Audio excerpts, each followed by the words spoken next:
Buenos días, mi nombre es Ashley Machado y hoy les voy a hablar sobre la mucosa bucal. Está tapizada por una membrana mucosa de superficie húmeda. Esta humedad proviene por las glándulas salivales principales y accesorias. La mucosa bucal está integrada por dos capas de tejidos estructurales y embriológicamente diferentes. Su primera capa es una capa superficial constituida por tejido epitelial de origen ectodermo, y su segunda capa es una capa subyacente de tejido conectivo de origen ectomesenquimático. Ambas capas están conectadas por una membrana basal. Este contacto que existe entre ellas es una línea ondulada, ya que el tejido conectivo emite prolongaciones hacia el epitelio, denominadas papilas coreales. Este mismo, a su vez, el epitelio se proyecta hacia la lámina propia y se introducen las papilas coreales, y este reciben el nombre de crestas epiteliales. Entre las papilas y las crestas facilitan la nutrición del epitelio de la mucosa oral, al permitirle una mayor proximidad entre el tejido conjuntivo vascular y el tejido epitelial avascular. El epitelio se mantiene constantemente lubricado por la acción de la saliva. Su epitelio es de tipo plano estratificado. Puede ser queratinizado, paraqueratinizado y no queratinizado. Las células epiteliales están unidas entre sí, de manera de que forman una barrera funcional de protección entre el medio bucal y el tejido conectivo subyacente. El epitelio plano estratificado queratinizado está constituido por dos tipos de poblaciones celulares. La primera población, que es la población intrínseca, que esta es propia del epitelio y está formada por un 90% de los queratinocitos. Los queratinocitos, durante su evolución, sufren una migración desde la capa más profunda hacia la superficie. Los queratinocitos integran el epitelio bucal y se disponen formando cuatro capas: la basal, espinosa, granuloso y córneo. Y nuestra segunda población, que es la población extrínseca, de origen ajeno al epitelio, está formada por una población de células permanentes que presentan el 9% de la población celular del epitelio y una población transitoria que presenta el 1%. En esta población transitoria existen granulocitos, linfocitos y monocitos que ocasionalmente se infiltran en el epitelio.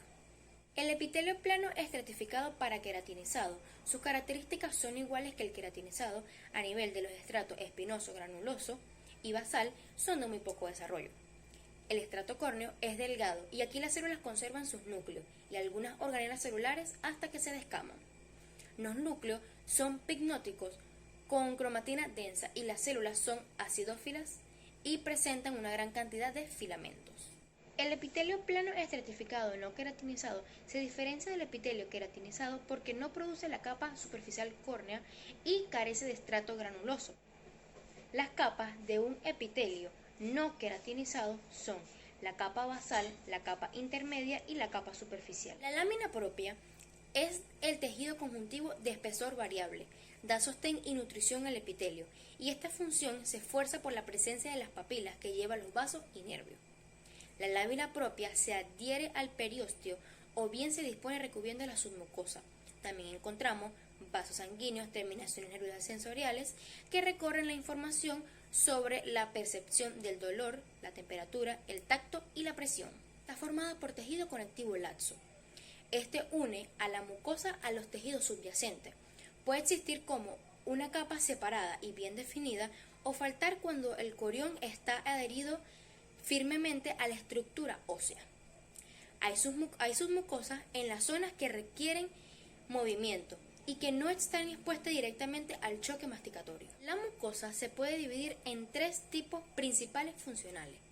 Número 1, la mucosa de revestimiento, que éste cumple con la función de protección y su epitelio es de tipo no queratinizado, con un corión laxo o semilaxo, y presenta una submucosa bien definida. La segunda es la mucosa masticatoria y esta suele estar fijada al hueso. Esta no experimenta ningún tipo de estiramiento y está en contacto directo con las fuerzas intensas de fricción y presión originada por la masticación.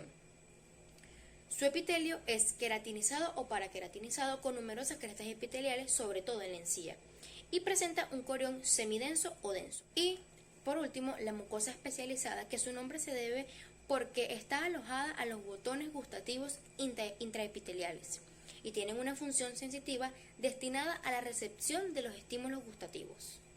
Estos botones gustativos se localizan en el epitelio de las papilas linguales, fungiformes, foliadas y calciformes. La cavidad bucal presenta múltiples funciones. Una de ellas es la movilidad, donde el piso de la boca es muy delgada y es semejante a una rosa.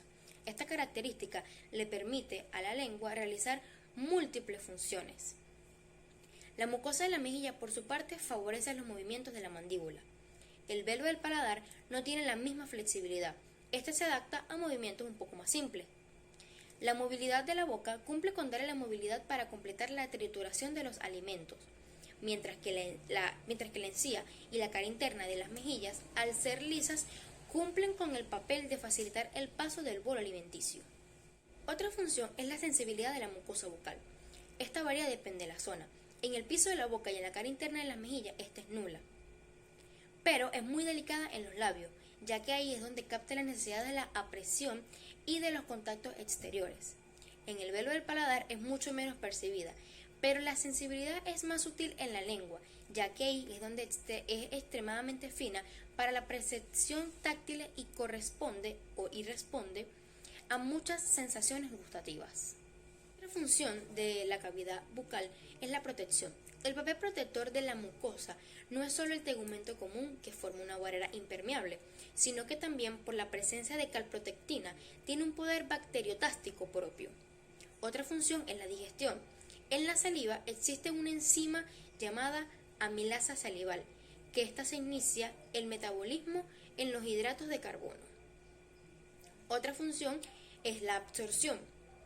Y un elemento muy importante que tiene la cavidad bucal es que ella tiene la capacidad de filtrar ciertos cuerpos que hacen de la boca una buena vía de absorción, como por ejemplo la mucosa de porción ventral de la lengua, que constituye una buena vía para el paso de los medicamentos.